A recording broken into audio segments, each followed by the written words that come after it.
vous propose qu'on démarre ces témoignages, donc qui s'inscrivent dans le cadre du Carrefour des stages et métiers, qui est un événement destiné à vous aider dans vos réflexions et dans votre orientation.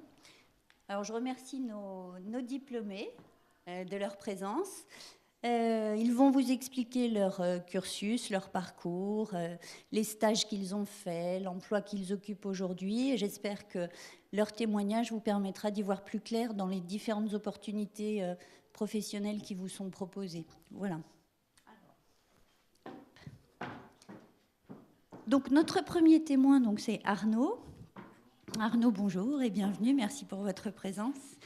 Vous êtes consultant GMAO chez Dimo Gestion, donc qui est un partenaire fidèle de l'IAE Lyon. Et vous êtes diplômé du management industriel et logistique, promotion 2012. Voilà, je vais vous laisser le micro. Tenez.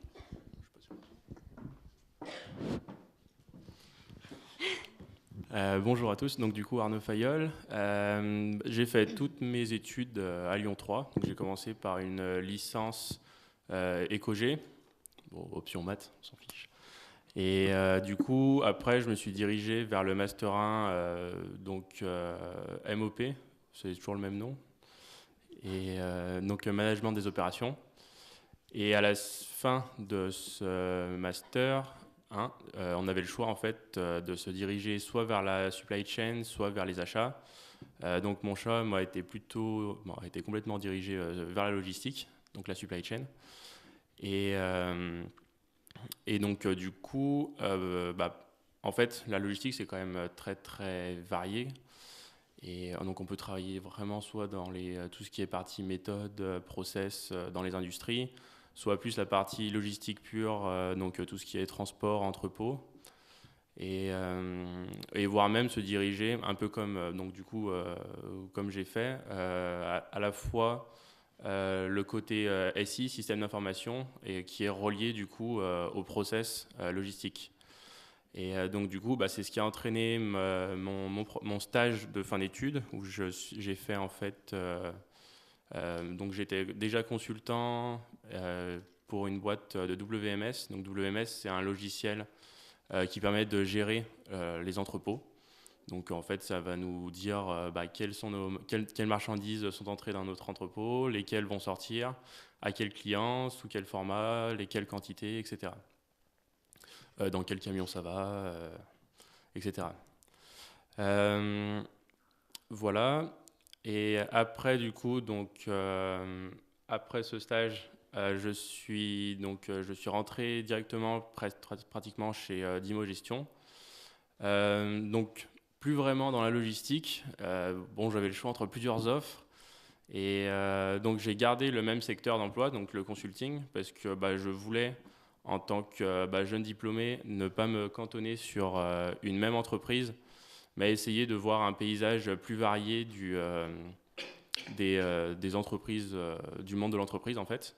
Donc pouvoir intervenir chez plusieurs interlocuteurs pour essayer d'élargir personnellement ma vision du monde dans lequel je travaille, et aussi pouvoir m'adapter à plusieurs types de problématiques. Donc voilà, c'est pour ça que je suis rentré chez Dimo Gestion. Et pourquoi pas en logistique? Parce qu'en fait, Dimo Gestion, dans la GMAO, donc la GMAO, c'est gestion de la maintenance. Donc en fait, c'est tout ce qui va gérer. En fait, dès qu'une entreprise va avoir un parc équipement à gérer, on va avoir besoin de la maintenance. Et donc du coup, on a un logiciel qui permet de gérer ce parc équipement pour essayer, comme d'habitude, d'optimiser les coûts et d'éviter les pannes sur les équipements critiques. Et voilà. Et donc du coup, chez Dimo Gestion, on avait un côté international. Donc je me déplace beaucoup à l'étranger. La semaine dernière, j'étais en Tunisie. Il y a 3 semaines au Cambodge. Et voilà, donc on a une grande part de déplacement. Donc c'est ça que je voulais tester, connaître. Et voilà, donc c'est un métier quand même qui est assez usant, parce que du coup on est toujours un peu sur les routes, entre 2 avions, 2 trains, etc.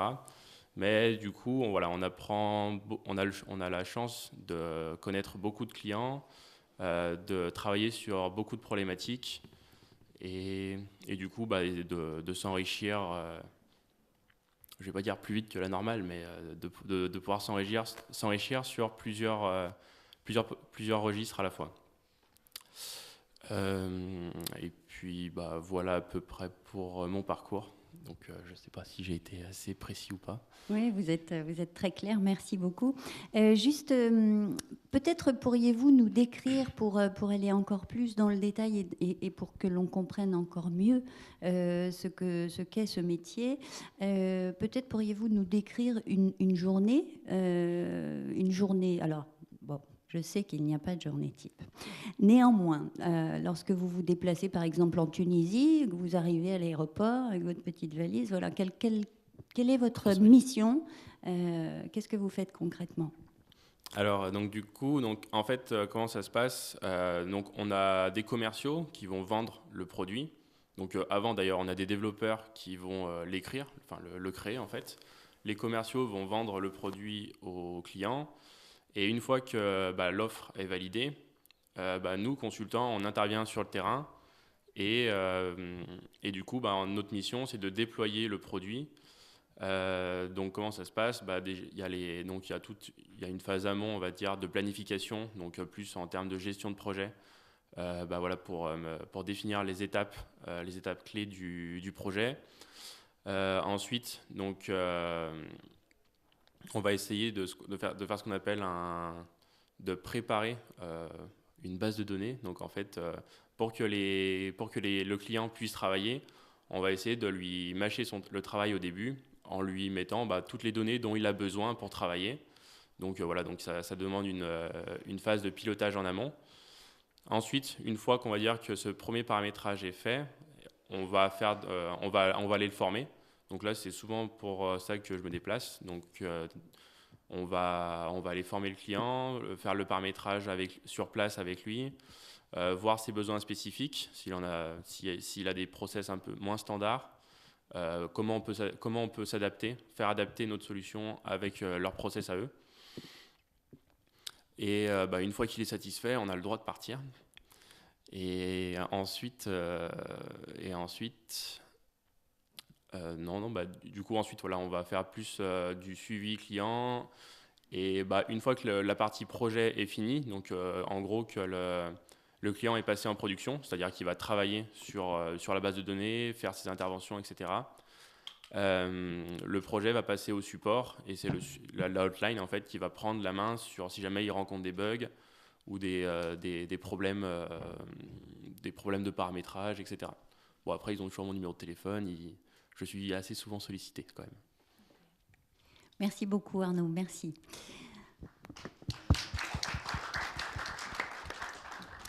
Alors Michel, votre parcours vous est un petit peu atypique par rapport à nos diplômés d'aujourd'hui et je vous remercie de votre présence. Vous êtes diplômé ou futur diplômé du master ressources humaines et organisation. En revanche, vous dirigez un cabinet de conseil en recrutement appliqué au métier de la logistique et du transport. Oui, tout à fait. Voilà. Alors, je vais résumer mon parcours. J'ai commencé par une licence d'histoire géo. Je me suis arrêté 10 ans après pour faire une école de commerce. Et de nouveau, 10 ans après, j'ai fait un master RH. J'officie dans le transport et la logistique depuis longtemps. J'ai commencé à recruter des conducteurs, des caristes, et petit à petit, j'ai été amené à recruter des cadres. Je maîtrise. Alors, RH Logistique, c'est un cabinet de recrutement spécialisé transport et logistique, très spécialisé. On fait 80% de postes. On fait 60% de postes, ce qu'on appelle le TRM, transport routier de marchandises. On fait 20% de logistique et on fait 20% de postes divers. Il nous arrive d'être sollicités pour... récemment, on a fait un poste un poste de secrétaire général, choses comme ça. On intervient aussi un petit peu sur les métiers du véhicule industriel. Donc on n'est pas vraiment dans la logistique, mais comme c'est des métiers qui touchent la logistique, On intervient des fois pour les constructeurs, on travaille pour DAF, on travaille pour Fréquin, par exemple. Voilà. Que dire sur donc RH Logistique créé en 2004, une petite structure basée à Lyon. Et nous avons diversifié, alors vous connaissez peut-être le site, nous avons diversifié l'activité en créant un site emploi, un job board qui est spécialisé, qui s'appelle Carrière Logistique. Ça ne vous parle pas? Donc Carrière Logistique, Carrière Logistique se veut être un petit APEC des cadres du transport logistique. Alors il y a encore un petit peu de boulot, mais ça avance tout doucement. Voilà. Si vous voulez, aujourd'hui, je peux vous parler un petit peu du marché de l'emploi. Mais alors, sur un créneau logistique, parce que étant très spécialisé, je ne touche pas les achats ou très peu. Et logistique transport plutôt?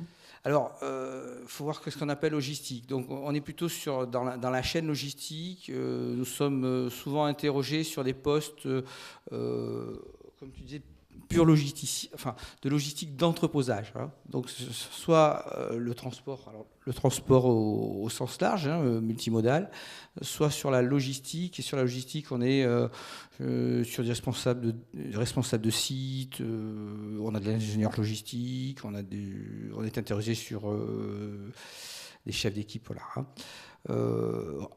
Plus rarement, on est interrogé beaucoup plus rarement sur les logisticiens qu'on trouve chez les industriels. Donc, si vous avez des questions sur le marché de l'emploi, je pourrais peut-être vous apporter quelques éclairages. Merci beaucoup. Alors,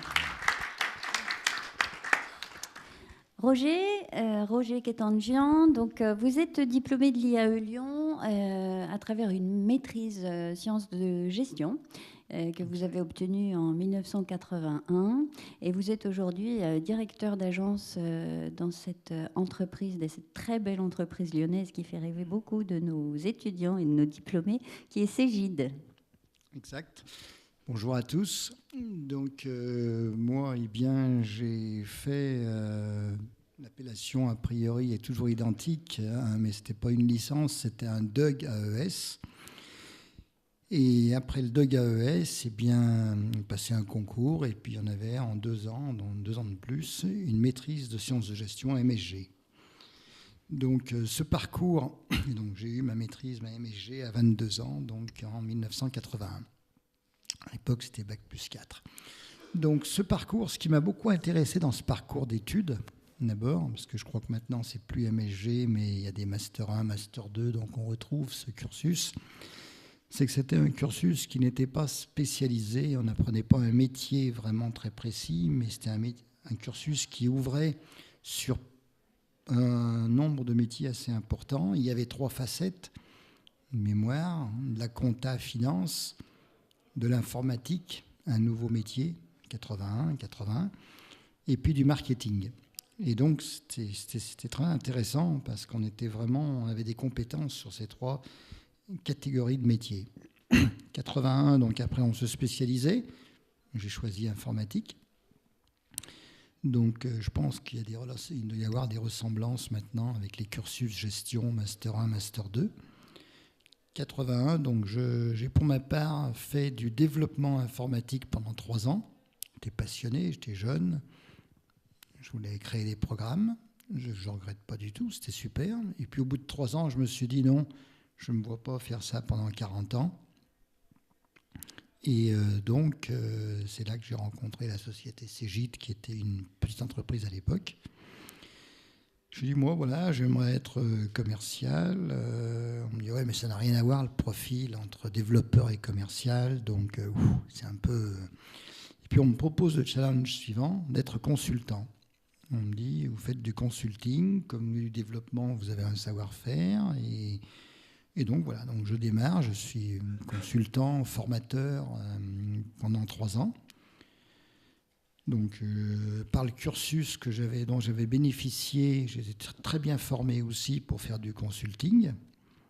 Et puis en 86, fin 86, j'ai pris du plaisir, mais j'aimerais quand même essayer le métier de commercial, d'ingénieur commercial, comme on dit dans mon métier. On me dit banco. Et donc, j'ai commencé à être ingénieur commercial sur les métiers donc, de la société Cégide, sur les marchés auxquels on s'adressait. Donc, c'était concrètement les experts comptables et les PME, PMI, TPE, PME, PMI. Voilà. Ce métier m'a passionné. J'ai pour ma part trouvé l'épanouissement dans le relationnel avec mes clients.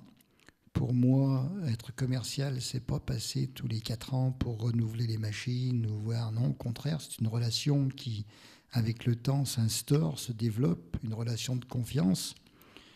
Et j'ai trouvé vraiment ces métiers passionnants. Voilà, donc plusieurs facettes, et j'ai pu vraiment, grâce encore une fois à mes études, qui étaient vraiment sur plusieurs axes, trouver l'axe qui m'a convenu à 200%. 93-94, on m'a proposé des métiers de management. Donc c'était passionnant, j'allais dire encore plus. Donc là, sur plusieurs marchés, j'ai été manager dans la société. J'ai donc pu commencer à communiquer, je dirais, ma passion d'abord, et puis ce que j'avais pu apprendre au fil du temps. Et donc aujourd'hui, 94, donc 20 ans après, je suis toujours manager dans la société. J'ai trouvé épanouissement dans ce management intermédiaire. Après management, il y a le management de direction générale, où là, on ne gère plus des clients en direct, mais on gère des équipes. Moi, dans le management à la fois d'ingénieurs commerciaux et encore avec le contact client que j'ai, notamment avec les clients les plus importants de l'agence régionale de Cégide, puisque Cégide, notre siège est à Lyon, le siège social, mais on a une partie aussi agence régionale. Moi, je m'occupe de tous les clients de la région. Et je dirais, dans le management, j'ai trouvé vraiment un épanouissement qui faisait suite au plaisir que j'avais pu rencontrer dans le commercial. C'est-à-dire qu'en fait, là, on a une relation avec des clients, mais c'est une relation indirecte. Et l'important, c'est de faire réussir les gens qui travaillent dans votre équipe. Donc, un manager ne peut se satisfaire que si les personnes qui travaillent avec lui réussissent. Sinon, il a raté, quoi, même s'il a plein de bonnes explications. Donc voilà un peu mon parcours. Donc il a été fait aussi grâce à mes études à l'IAE qui m'ont donné plusieurs facettes. Je pense que si on a envie d'être médecin, on fait médecine. Si on a envie d'être avocat, on fait droit. Et si on ne sait pas vraiment qu'on veut faire de la gestion, qu'on est ouvert à pas mal de cursus, c'est vrai que l'IAE m'a permis vraiment d'avoir une ouverture après l'AES avec la maîtrise de gestion qui m'ont permis finalement de trouver le métier où je prends du plaisir depuis beaucoup d'années. Et je dirais c'est ce qui est passionnant dans ce cursus que j'ai pu suivre. Alors, je ne sais pas quel est l'équivalent maintenant, mais il doit y avoir des équivalents qui s'appellent Master 1, 2, BIS, 3. Oui, absolument. Oui, on a notamment sur les systèmes d'information, on a 2 programmes de master, système d'information avancé et SIA et MS2I en fait. Donc si maintenant vous avez des questions ou après, vous avez des questions sur le métier, les métiers de l'informatique, sous l'angle consultant notamment, sous l'angle management, sous l'angle du commercial, des clients, je suis à votre disposition pour en parler. Merci beaucoup. On reviendra à vous pour les questions. Alors Paul Delerue, bonjour, bienvenue. Oui. Donc vous êtes consultant SAP dans une société qui est aussi partenaire de l'IAE, qui recrute, qui est Intelligence, dont vous allez nous parler. Et vous êtes diplômé du Master Management Industriel et Logistique, promotion 2012. Comme Arnaud. Voilà. Donc moi, à la base, je ne suis pas du tout de la région lyonnaise, je suis nantais. J'ai fait une école de commerce à Lyon, sur lesquelles on avait pas mal de stages. Et à travers duquel j'ai pu faire un petit peu du commercial, j'ai pu faire des achats. Et c'est notamment sur le stage de 3e année dans l'industrie automobile, sur des achats, où j'ai découvert de manière assez concrète la logistique et la gestion industrielle. Donc, très clairement, conclusion du stage, c'est le niveau licence ne suffisait pas, il fallait aller chercher un master. Maintenant, est-ce que j'avais envie de faire des achats ou de la logistique ? Aucune idée. Et c'est vrai que c'était en ça que le Master 1 Management des opérations était assez intéressant, c'est qu'il était relativement large et qui donne vraiment l'ensemble des clés et des outils, on en a des représentants là, pour se faire une bonne idée de qu'est-ce qu'on veut faire derrière comme spécialisation en Master 2, soit de la logistique, soit des achats. Moi, j'ai choisi la logistique et je me suis éclaté, faut le dire. Stage de fin d'études chez Steph, qui est un prestataire logistique, qui, au bout des 6 mois, m'a embauché. Donc, j'ai jamais cherché de travail. Et embauché en tant que ce qu'ils appelaient parcours pépinière, où, en gros, vous étiez manager junior et vous aviez une partie de management et une partie d'études. Donc, on gardait les deux casquettes. Et au bout d'un an, j'ai fait le tour de la question. Et je me suis rendu compte que d'une part, c'était pas ce qui me plaisait. Le management, c'est pas mon truc. Et il y a peu de gens qui le disent, mais on n'est pas tous faits pour être manager. Et au bout d'un an, voilà, la volonté de faire autre chose, de voir des missions un peu plus larges, comme le disait Arnaud, la volonté de voir des missions des entreprises, des problématiques plus diverses et plus variées pour progresser en compétences. Donc je suis rentré chez Intelligence. Donc Intelligence, c'est un intégrateur SAP. Je ne sais pas si ça vous parle. On peut peut-être expliquer. Globalement, SAP est le leader mondial de l'ERP, donc logiciel de gestion d'entreprise, qui équipe la quasi-totalité des grosses boîtes. On ne va pas tourner autour du pot. Et moi, je suis spécialisé sur la partie gestion d'entrepôt. Donc, je suis resté un petit peu dans la même domaine. Et aujourd'hui, donc, je m'occupe de la mise en place d'un WMS chez nos clients. Ça fait 1 an et demi que ça dure. On est une petite société, on est une 60aine et nous recrutons. Voilà, disons-le clairement. Maintenant, vous posiez la question à Arnaud, la journée type. Moi, je ne vais pas vous parler d'une journée, je vais juste vous parler très rapidement d'un projet, puisque un projet type de déploiement, que ce soit sur un ERP, sur du WMS, ou un outil de planification avancé, un APS ou des choses comme ça, ça commence toujours, effectivement, comme le disait Arnaud, par une phase d'avant-vente qui est relativement critique, puisque c'est là que vous bornez finalement votre projet. Et c'est là où le consultant, normalement, intervient très peu, ou alors c'est des consultants seniors. Le travail du consultant junior, ça va être par la suite d'arriver et de mener des ateliers de conception avec son client, de comprendre son besoin, de comprendre l'objectif de ce qu'il veut mettre en place pour piloter son flux, et comment notre outil informatique peut permettre d'améliorer le pilotage du flux. Et à partir de là, une fois que vous avez compris ce besoin métier, vous le transformez dans la partie logicielle. Mais dans le métier de consultant, la compréhension du besoin métier est fondamentale. Et c'est pour ça que le poste de consultant en système d'info, vous pouvez très facilement le devenir par la suite, justement, sur la base de vos compétences métiers. Et puis après, vous avez la phase de mise en place. Voilà, donc vous faites votre paramétrage, comme disait Arnaud, formation des utilisateurs. Vous faites votre migration de données. Donc vous prenez toutes les données qu'il y a sur l'ancien système, vous le basculez sur le nouveau. Vous ne dormez pas du week-end, et puis le lundi matin, il y a un nouveau système qui tourne. Ou pas. Voilà. En fait, vous ne dormez pas non plus une semaine après. Mais voilà dans les grandes lignes ce que ça fait ce que c'est que le métier du conseil. Je ne sais pas si c'est à peu près partagé par mes confrères. Je dors le week-end. Menteur. Il y a quelque chose de commun.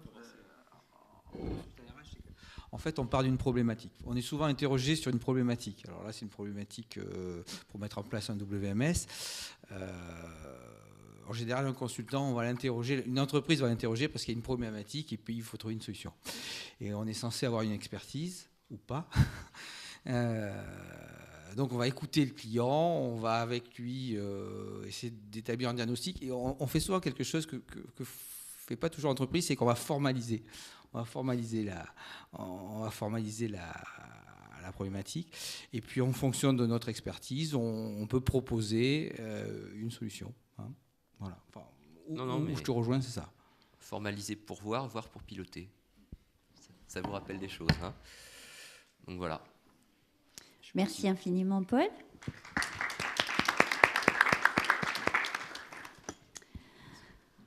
Tarek, bonjour. Bonjour. Tarek, alors vous êtes vous aussi consultant en système d'information chez Dimo Gestion. Oui, je travaille avec Arnaud. Voilà. Vous avez une double diplomation à l'IAE, vous avez un master finance que vous avez passé en 2005. Oui. Et auparavant, vous avez obtenu une MSG donc en 2003 avec une spécialité système d'information, donc une double compétence aussi, vous, dès la formation. Voilà, ça remonte même encore un peu plus loin. Alors, contrairement à l'ensemble de mes collègues ici, moi, je ne suis pas un produit de gestion. À l'origine, je suis un littéraire, pur. Voilà. J'entre à l'IAE.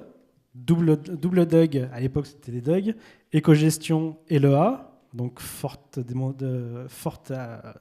dimension mathématique appliquée aux sciences de gestion et les langues. Je tente le concours de la MSG, j'entre à la MSG et je me spécialise sur les systèmes d'information. À l'issue de ça, je m'engage sur la réforme LMD. À l'époque, ça venait dans les locaux et je fais audit et contrôle de gestion. À l'issue de ce diplôme, j'ai intégré dans un premier temps de très grands groupes. Alors, mon premier emploi, ça a été Carrier, donc le climatiseur, qui fait partie du groupe UTC. Vous le connaissez sûrement avec les ascenseurs Otis. Voilà. Donc là, j'ai été consolideur financier. Donc, première problématique, c'est en France, on apprend beaucoup les normes européennes. Là, vous êtes confronté à une entreprise américaine, donc vous changez complètement votre système de pensée. Là où je rejoins Roger, c'est que l'IAE ne forme pas à un métier en particulier, sinon au métier de gestionnaire. Et donc, on a la chance de pouvoir hériter d'une certaine... alors pas expertise, mais une certaine connaissance dans différents métiers de l'entreprise, et donc on fait appel un peu à toutes ces capacités-là pour pouvoir s'adapter à ces problématiques-là. Donc consolideur, je quitte Carrier, je rentre chez Renault Trucks. Là, je rentre dans un métier un peu particulier qui est le contrôle de gestion projet. Donc là, je suis sur la R&D, et j'arrive au moment où on met en place le module PS, donc le module dédié à la recherche et développement, de l'ERP SAP. À l'issue de ça, j'ai fait un peu le tour de la question. Je vais voir ailleurs. Je rentre à la SNCF. Et là, je rentre dans une partie un peu particulière. C'est la maintenance et travaux des voies, où là, je travaille sur un autre ERP, qui est le concurrent direct de SAP, qui est PeopleSoft. Voilà. Donc là aussi... on essaie de s'adapter un peu aux différentes choses. Là, on est sur des métiers de la logistique, des achats, de la pro. Pour quelqu'un qui fait de la finance, ça lui parle un tout petit peu en termes de coûts. Mais après, il y a d'autres problématiques qui ont été appliquées dans le cadre d'une mission bas particulière, où là, il a fallu que je repense, grâce à l'outil PeopleSoft, la politique d'appro de la SNCF. Donc, ça représente dans les grandeurs entre 50 et 60 millions d'euros de stock, 50 000 références. On réfléchit à tout ce qui est produit, qu'est-ce qui ne l'est pas, stock mort, stock vivant, stock dormant, des choses comme ça. Donc voilà, donc on réfléchit à l'ensemble de ces éléments-là. Et puis, à l'issue d'un autre changement de voie, j'intègre Dimo Gestion dans la partie GMAO. Et là, je deviens consultant. Et là aussi, là où je rejoins Arnaud, ce qui m'a aiguillé vers cette voie-là, c'est que la richesse du monde des SI vous offre des problématiques un peu particulières. Donc, ce que disait Paul, c'est que ce qui m'a vraiment plu dans ce métier-là, c'est qu'on cherche à comprendre le besoin, le formaliser sur le papier et trouver la solution la plus optimale pour le client. Et là où je rejoins Arnaud, c'est que je ne voulais pas me cantonner à une entreprise. Donc j'ai fait le métier de consultant pour être face à différentes problématiques dans différents secteurs, que ce soit l'hôtellerie, l'agroalimentaire, l'industrie pure, l'industrie pétrochimique, les hôpitaux. Voilà, donc on est confronté à une multitude de secteurs d'activité et des problématiques qui sont différentes pour le client, mais qui au final, dans le cadre du métier de la maintenance industrielle et de la maintenance d'équipement, sont assez similaires. Comme l'a expliqué Arnaud, notre travail, c'est de mettre en place un produit qui vient aider les entreprises dans la maintenance de leur appareil productif. Le but étant de ne pas perdre d'argent. Une machine est arrêtée, on perd de l'argent. Donc voilà, donc notre métier, c'était ça. Et puis, au sein de Dimo, j'ai eu l'opportunité de changer de secteur d'activité complètement, toujours en tant que consultant, mais sur le service après-vente. Métier que je ne connaissais pas du tout et qui m'a permis de développer encore plus les compétences techniques, parce que la dimension qu'on intègre dans le monde du consulting, chez Dimo Gestion en particulier, c'est que vous avez une expertise fonctionnelle, donc une expertise métier, mais le métier de consultant vous offre aussi une grosse opportunité, c'est que vous développez aussi toute une partie technique, vous sensibilisez à plein d'outils, de réflexion, de méthodologies de travail qui sont vraiment propres à ces métiers-là. Donc voilà. Et puis, comme l'a expliqué Arnaud, j'ai aussi fait un peu le tour du monde, en commençant par l'est de la map pour finir à l'ouest. Donc l'Inde, l'Afrique, le Moyen-Orient, l'Europe, l'Amérique latine. Donc voilà. L'une des grosses forces qu'apporte l'IAE, et notamment la MSG que j'ai fait, c'est que l'IAE tape beaucoup sur les langues, et c'est quelque chose qui aujourd'hui, si vous êtes sans langue, vous avez un manque et non pas un plus. Aujourd'hui, tout le monde parle anglais, tout le monde parle espagnol, allemand, et aujourd'hui, c'est quelque chose qui, si je devais donner un conseil, c'est travailler aussi cette dimension internationale et l'approche multiculturelle qu'on peut avoir dans les entreprises. Donc voilà. Merci beaucoup.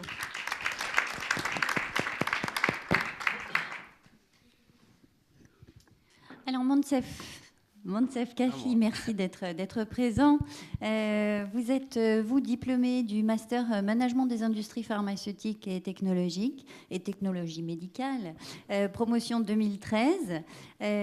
Vous travaillez chez Sanofi, votre employeur est Humanis. Vous allez nous en expliquer le montage. Voilà. Bonjour, Moncef Kafi. D'abord, je vous remercie d'être venu aujourd'hui. J'aurais aimé avoir les amis PTM. J'espère qu'ils auront l'occasion à moi de voir et de bénéficier. En fait, je suis consultant humaniste chez Sanofi. Je souhaiterais d'abord vous expliquer un petit peu c'est quoi le consulting en industrie pharma, parler un petit peu de ma boîte, Humanis, parler de mon cursus aussi, ce que j'ai fait et comment je suis arrivé aujourd'hui à ce que je suis, parler un petit peu de diplôme IAE, et l'intérêt d'avoir un diplôme IAE sur un CV, ça pèse.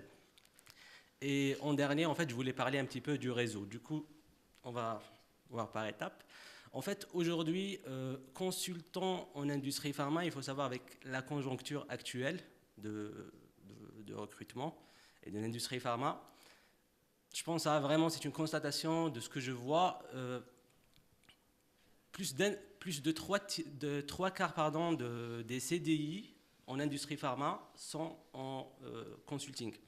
C'est-à-dire c'est des boîtes de prestations qui recrutent en CDI et qui mettent à disposition des industries pharma pour faire des missions. Des fois, c'est des missions à court terme, 3 mois, 4 mois. Des fois, c'est des missions à long terme qui peuvent durer des années. Ça fait 2 ans je travaille sur le même projet. Et du coup, c'est pour vous dire que aujourd'hui, être consultant permet déjà de voir plusieurs aspects, de faire plusieurs choses. Ça ne rentre jamais dans la routine, on change toujours. Et du coup, voilà. En gros, c'est ça le consulting en industrie pharma. Après, je voulais parler un petit peu de ma boîte qui s'appelle Humanis. Notre siège est à Paris. On a des bureaux ici à Lyon. Il y a d'autres bureaux aussi en Provence. Et c'est une boîte de plus de 1600 salariés. En fait, on intervient sur 2 aspects. L'aspect SS2I, qui est purement informatique et je ne peux pas vous dire plus parce que je ne suis pas spécialiste du domaine. Et la partie aussi industrie pharma, où on intervient sur tout ce qui est recherche clinique, affaires réglementaires, logistique, production, etc. Je voulais parler un petit peu de ce que j'ai fait et comment je suis arrivé ici à Humanis et à Sanofi. À la base, je suis pharmacien, diplômé en 2012. J'ai eu mon doctorat de pharmacie de l'Université d'Alger. Et j'étais à la recherche de double compétences. C'est pour cela que j'ai postulé au master de l'IAE Lyon, Management des industries pharmaceutiques et des technologies médicales, en 2012. En fait, le but, c'était d'avoir cette double compétence de plus en plus demandée. C'est vrai, tu es pharmacien, tu peux travailler, mais pour accéder à certains types de postes, il faut vraiment avoir cette double casquette, management, marketing. Du coup, c'était le but en fait de faire ce master, mon choix. Par la suite, j'ai fait mon stage chez Sanofi Pasteur. Et là, je voulais parler justement du réseau. J'avais la chance en fait d'avoir une collègue du master qui travaillait justement chez Sanofi Pasteur et qui nous a donné la chance en fait d'être les seuls candidats pour le stage. Du coup, il n'y avait aucune offre qui était diffusée. C'était de bouche à oreille. Et du coup, c'était que les étudiants de l'IAE qui ont postulé. Et j'ai fini par avoir le stage, heureusement.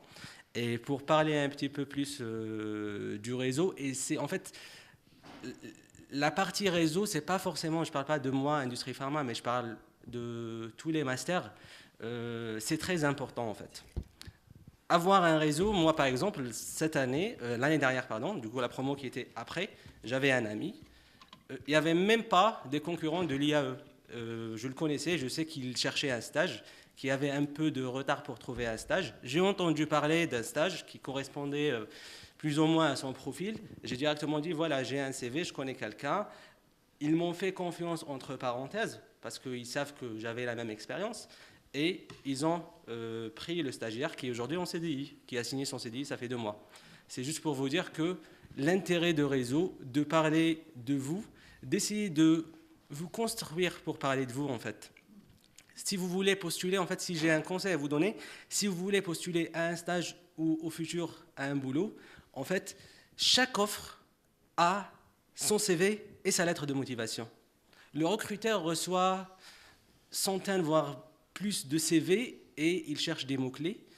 Il a des critères d'inclusion et d'exclusion et dès qu'il voit quelque chose qui ne marche pas, eh ben malheureusement, je peux dire CV à la poubelle ou en moi écarté. Et si il garde, il va garder des choses qui correspondent à ce qu'il cherche. Et c'est là qu'il faut se positionner. Quand vous voyez un offre, mon conseil, c'est de vraiment voir ce qu'il cherche et se dire, si j'ai d'abord la compétence en elle-même ou quelque chose qui ressemble à la compétence, comment je peux la traduire dans mon CV pour attirer ce recruteur. Voilà. Et pour dire un petit peu plus, du coup, voilà, j'ai eu mon master double compétence. J'ai fait mon stage chez Sanofi Pasteur pendant 6 mois où j'ai travaillé. Je ne vais pas rentrer dans les détails du technique vu qu'il n'y a pas vraiment des personnes qui ont fait industrie pharma, mais je vais en parler quand même pour ceux qui vont peut-être voir la présentation après. Du coup, j'ai dit que le stage, en fait, à la base, j'étais recruté pour mise en place d'un projet qui était en partie un projet informatique, mais qui était en relation avec l'industrie pharma et le département des affaires réglementaires. Et du coup, cette casquette de connaître le médicament, d'être pharmacien et d'avoir le master management m'a permis de faire le stage pour intervenir comme formateur, aider pour les formations. Et du coup, j'avais des rôles un petit peu transverses sur ce projet. Et à l'issue de mon stage, comme je vous ai dit, la conjoncture ne permet pas de rester en interne en CDI dans les boîtes pharma. C'est trop difficile, voire impossible pour un stagiaire. Même si tu as les compétences, même si ton profil correspond, mais voilà, c'est la conjoncture qui fait que j'ai pris la voie de consulting, de sous-traitance, et j'ai enchaîné directement avec un CDI chez ma boîte Humanis, et je suis très content d'être avec eux aujourd'hui. Et j'ai commencé directement pour travailler sur ce projet, et je suis toujours sur le projet depuis janvier 2014. Ça fait 15 mois, voilà, en gros. J'espère que je vous ai aidé. Merci. Je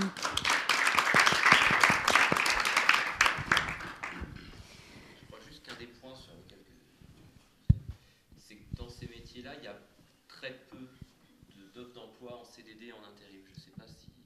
Moi, j'en avais vu très peu, en tout cas au niveau Bac+5. C'est une grosse majorité de CDI. J'ai pas d'avis là-dessus. Non, en fait, ce que j'ai dit, j'ai pas dit CDD intérim, mais j'ai dit les 3/4 des postes industrie pharma en CDI sont via les consulting. Du coup, il y a plus de CDD intérim en boîte de pharmaceutique. Ils ont des CDD, des intérims, mais ils n'ont pas des CDI en interne directement. Par exemple, on ne peut pas parler de les grosses boîtes, Sanofi ou Roche, etc. Aujourd'hui, c'est impossible. Voilà, C'est le message. c'était ce que je voulais dire. C'est le message. D'où en fait la voie de consulting. Eux, ils ont tendance à externaliser de plus en plus. Ça crée des emplois pour les jeunes, comme moi, comme des jeunes diplômés. Et c'est que bénéf, parce que même pour accéder à des CDI pour ces grosses boîtes, c'est trop difficile.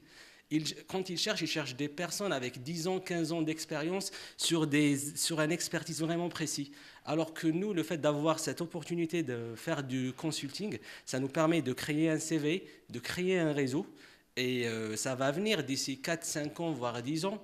On n'est pas pressé pour être un jour, entre parenthèses, plus stable dans une boîte pour consacrer vraiment son expertise pour sa boîte. Mais actuellement, mon but à moi, c'est de vraiment gagner de l'expérience, de voir plusieurs choses. Quand on parle de 10 ans d'expérience, pour moi, ce n'est pas 1 an d'expérience multiplié par 10. Ce n'est pas faire la même chose pendant 10 ans. C'est 10 ans d'expérience, c'est plus, je fais plusieurs choses, pas métiers, mais plusieurs expériences, plusieurs missions durant 10 ans. C'est ça 10 ans d'expérience, à mes yeux. Hein. C'est vraiment perso. Voilà. Merci. Alors, Zivan, vous avez un parcours un petit peu atypique parce que vous êtes à la fois diplômé de l'IAE Lyon, mais toujours étudiant. Donc, c'est vrai que votre témoignage nous a semblé très intéressant pour vous dire qu'il existe d'autres voies que vous allez nous présenter à travers tout votre cursus et votre nouveau projet qui est de vous orienter vers la recherche. Bonjour. Moi, j'ai fait d'abord une licence AES à IAE. Et je me souviens très bien à l'époque, je veux absolument arrêter études. Je veux faire business international sur un marché niche, sur produits bio. Et à ce moment-là, j'ai eu cours avec Madame Sophie Guillaume. Et elle m'a conseillé de faire un master en achat. Donc, elle m'a conseillé de faire un master en achat. J'ai pas de question, j'ai fait achat. Du coup, j'ai intégré le master management des opérations en qualité. Et pendant cette année, j'ai pu découvrir un peu le monde logistique industriel. Et je me suis dit, c'est peut-être intéressant de voir quelque chose d'impressionnant parce que j'en ai marre d'écouter, d'entendre automobile. Du coup, j'ai dit, je vais postuler un stage chez Airbus. Voilà, j'ai postulé un stage chez Airbus. J'ai bien préparé l'entretien de stage en avant. J'ai bien regardé comment ils gèrent leur assemblage, comment ils gèrent leur supply chain, comment ils gèrent leur logistique interne. Donc j'ai été pris par Airbus. Ma première mission chez Airbus, ça a consisté à trouver des solutions pour éliminer des comportements opportunistes et laxistes de la part du personnel de la chaîne d'assemblage de la famille, je crois, A320. Ouais, je dis que c'est une mission super chaude parce que quand je parle directement un sujet comme ça avec le personnel, ils m'aiment pas, faut dire. En plus, c'est une mission de coopération avec, par exemple, les contrôleurs de gestion, les informaticiens, mais un projet comme ça, pour eux, c'est vraiment un surcharge non payé. Donc, eux, ils font tous ces efforts pour défendre ah non, mais c'est pas possible, c'est pas un sujet réaliste, laisse tomber. Donc, moi, je veux dire que c'est ça. L'importance, c'est de bien comprendre, bien capter les informations formelles, mais surtout informelles de chaque de ces acteurs Et puis afin de les mobiliser, afin de les analyser comme les positions de chacun, et puis à la fin, on peut accomplir une mission comme ça. Enfin bon, heureusement, j'ai bien fait, quoi. Donc, ça va dire lui-même, quoi. Mais bon, après, je me suis dit, c'est très bien, c'est une entreprise impressionnante, parce que quand vous voyez tous les jours devant l'avion qui est en train d'assembler, c'est vraiment quelque chose d'impressionnant. Et quand on parle de notre performance, par exemple, le takt time d'un avion, c'est tous les 4 jours et demi. C'est-à-dire, tous les 4 jours et demi, il y a un avion A320 qui est assemblé, qui vole. Donc, c'est énorme. Je me suis dit, je vais découvrir un peu plus ce monde industriel aéronautique. Donc, à la fin, le master, le stage du Master 2, j'ai postulé encore chez Airbus. J'ai dit, cette fois, je vais voir votre logistique. Ok, très bien. Je suis arrivé, ils m'ont dit, voilà, on va installer un système d'information RFID,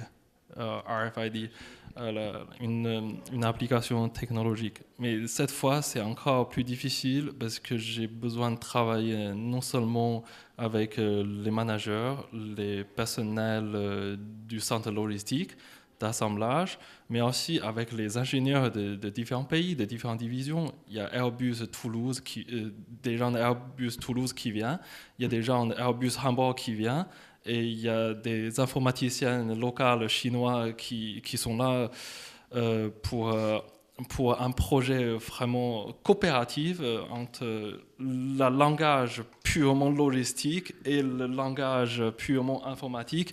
Donc, vous voyez, donc ça c'est vraiment une difficulté pour je veux dire, pour un stagiaire de comprendre et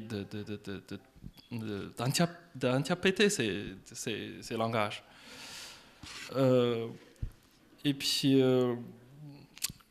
à la fin, Airbus m'a proposé un contrat pour gérer un nouveau centre logistique pour la famille A330. Mais par contre, je me suis dit non, mais je veux pas, parce que je trouve des choses qui m'intéressent beaucoup plus. C'est quoi? C'est que quand on est à l'école, on apprend les théories. Quand on est sur le terrain, on voit des problèmes. Donc je réfléchis pourquoi les théories ne peuvent pas appliquer par telle façon sur le terrain, et il y a des coûts, et il y a des performances, il y a des sous-performances. Du coup, aujourd'hui, je suis pratique dans la recherche. Si ça vous intéresse, moi, ça m'intéresse beaucoup de parler un peu de mon sujet. Parce que Lean, en fait, je ne sais pas, vous connaissez Lean ou pas. Lean, c'est un modèle de management, on dit industriel, à la base japonaise. Et aujourd'hui, Lean est conçu comme un outil très efficace pour éliminer les gaspillages et pour accroître la performance économique de l'entreprise. Donc, quasiment tous les managers de l'entreprise pensent que ah oui, c'est super bien Lean, on va utiliser, on va appliquer. Mais par contre, c'est un problème de la rationalité institutionnelle. Donc on pense que c'est un outil, donc on va l'utiliser, on va l'impliquer comme un outil. Donc c'est ça le problème.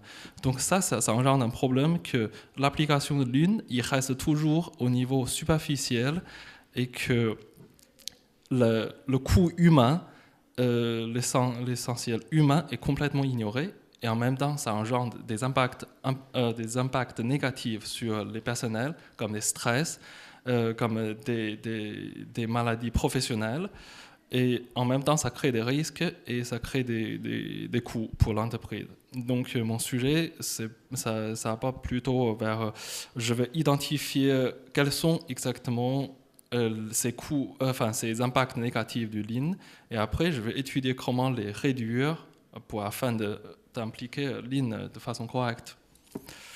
Je crois que je termine. Donc si vous avez des questions.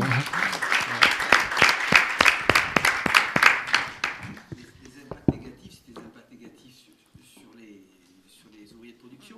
Vous parlez de quel impact négatif? Sur la production, sur la productivité, ou sur le personnel? sur le personnel, et ça peut aussi sur innovation. Ça peut aussi, par exemple, sur une structure ou une société interne de l'entreprise, parce que quand on applique Lean de façon directe. Oui, le micro, s'il vous plaît. Quand on l'applique de façon directement je dis japonaise, de façon japonaise, et ça crée une influence sur la société interne de l'entreprise. On revient un petit peu sur le lead management. Hein. C'est des modèles de management qui commencent à dater. Hein. Ouais. On revient sur de la petite structure, on revient sur de l'autonomie de l'opérateur. Tant pis s'il fait 10 mètres de plus. Hein. Tant pis s'il va...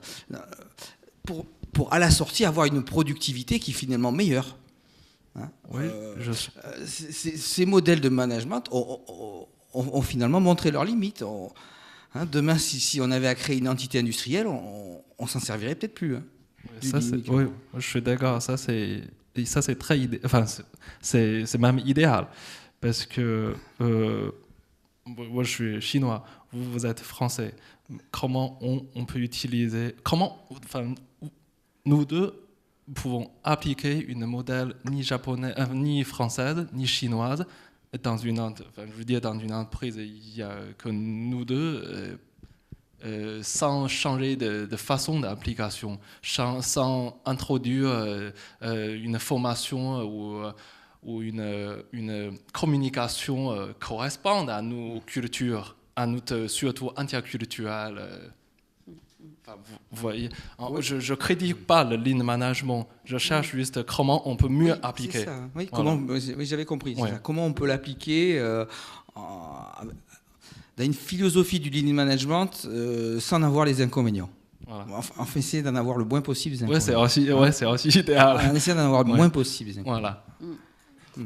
Mais je préfère voir l'ouvrier de production qui signe son moteur chez Maserati et qui conçoit de A à Z que celui à qui on va lui demander de s'arrêter très tôt et passer le relais. Quand même. D'accord.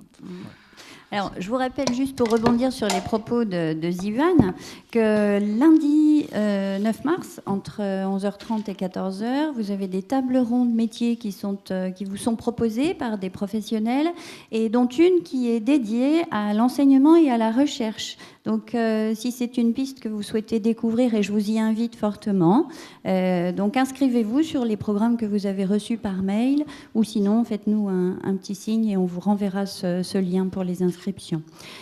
Alors, merci à tous pour ce premier tour de présentation très riche. Alors, on va laisser la place aux questions. Profitez de cette opportunité de bien comprendre les champs qui vous sont proposés à l'issue de ces formations. Alors, une première question. Oui, devant. Moi, en fait, je suis intéressé. Alors, attendez, on va attendre le micro. En fait, personnellement, je suis intéressé par le domaine du consulting et je vois que vous êtes principalement tous orientés vers les SI. Est-ce que c'est vraiment important, si on veut faire du consulting, d'avoir une compétence dans le domaine des SI à la base? Non. Non. D'accord. Moi, personnellement, avant de rentrer micro, s'il vous plaît, Paul. Personnellement, avant de rentrer dans cette société, j'en avais aucune. D'accord. Et au quotidien, je chargeais des camions. Oui, donc voilà, clairement, quand je vous dis, la technique du système d'info, le paramétrage, le code, ça peut s'apprendre. Même ça s'apprend. Mais aujourd'hui, comme je vous disais, si vous voulez vous lancer dans le conseil, vous pouvez très bien faire du conseil orienté système d'info ou du conseil orienté organisation et métier. Et les deux sont complètement possibles. Donc là, il se trouve qu'autour de la table, on n'a que des consultants en système d'info, mais c'est pas représentatif du marché, loin de là. Et juste une autre question, pour Sanofi, votre mission de consultant, elle touche à quoi? En fait, comme j'ai expliqué, c'était la mise en place en fait, d'un nouveau projet qui était système d'information, justement. C'est pour rester plus high level, c'est la gestion de portefeuille produits Sanofi. Et en fait, il y avait un ancien système d'information. Ils se sont rendus compte qu'il y a des limites, où il y a des changements qui imposent qu'il faut changer de système d'information. Du coup, ça rejoint ce qu'ils ont fait, collègues informaticiens, il faut penser aux spécifications de nouveaux outils, migration de ce qui était dans l'ancien, la mise en place, former les gens aux nouveaux produits, si on peut parler de ça. Et derrière, tout ce qui est suivi et service après-vente. Du coup, c'est des projets en général pour une boîte comme Sanofi par exemple, ça prend des années en fait. On est là, ils ont commencé je pense en 2009 et ils y sont toujours. Ça fait 6 ans. Du coup, il y a certaines personnes qui travaillent. Moi par exemple, en fait, mon intervention, pour être plus précis et répondre à votre question, c'était surtout la partie formation justement au process métier. Affaires réglementaires, c'est le département des affaires réglementaires. Les affaires réglementaires, c'est un département qui s'occupe de tout ce qui est enregistrement de médicaments, c'est-à-dire pour pouvoir vendre un médicament, c'est strict. Il faut avoir une autorisation. Pour avoir cette autorisation, le département des affaires réglementaires s'occupe de ça et ils ont des actions à faire pour être plus large. Et derrière, on a les autorisations qui permettent de vendre le médicament. Du coup, moi, mon rôle, c'était surtout d'adapter la partie process métier, affaires réglementaires, à l'outil, nouveau outil. Et j'intervenais comme formateur, et je suis actuellement formateur, mais aussi sur l'amélioration des process métiers des affaires réglementaires. D'accord. Je voulais un petit peu compléter, peut-être par rapport à cette notion des SI. Ici, vous avez autour de la table des consultants sur des grosses solutions, des gros projets. Il faut savoir aussi qu'il y a tout un monde de consultants sur, je dirais, des projets plus petits, plus précis ou sur des plus petites entités. Et là, par rapport à cette notion de connaissance du SI, ma vision, c'est qu'on recherche plus, ça rejoint ce que disaient mes collègues, la compétence métier que la compétence SI. À mon avis, soit vous voulez travailler dans l'informatique, et là, il faut y aller à 200 à l'heure, et voilà, dans ce cas-là, vous allez être développeur, concepteur, le SI ne doit plus avoir aucun secret pour vous. Soit vous voulez être consultant, et ma vision, c'est qu'on recherche plus. Alors nous, on n'équipe pas Sanofi, on équipe des PME chez nous de 20, 30, 50, 100 personnes en cœur de cible. Et l'important pour nos consultants, c'est de connaître plus le métier du client chez qui il va aller que le SI ou l'informatique par elle-même.